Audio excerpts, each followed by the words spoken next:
खबर शामिल करते हैं पाकपतन से ब्यूरो चीफ मियां आमिर वट्टू की रिपोर्ट के मुताबिक आरफवाला ज़ीशान अकरम SHO थाना सिटी आरफवाला में जराइम के खिलाफ करीक डाउन।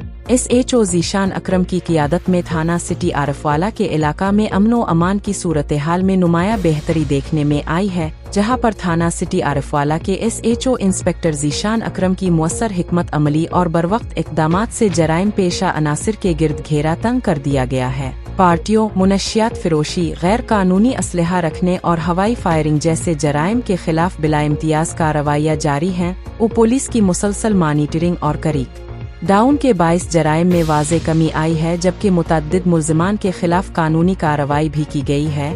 SHO सिटी थाना ज़ीशान अकरम ने सीनियर सहाफ़ी Mian Amir Wattoo district bureau chief Pakpattan Muslim World से मुलाकात के दौरान कहा कि कानून की अमलदारी को हर सूरत में यकीनी बनाया जाएगा। जराइमुशाना सिरतु जराइमुदिआइला को दी किसी को शहरियों की जान और माल से खेलने की इजाज़त नहीं दी जाएगी। कारकर्दगी को सराहते हुए उन्हें मुबारकबाद दी गई है। शहरियों का कहना है कि पुलिस की मुअस्सर हिकमत अमली के बाइस अब वो खुद को ज़्यादा महफूज महसूस कर रहे हैं और इलाके में अमन की फिजा बहाल हो गई है।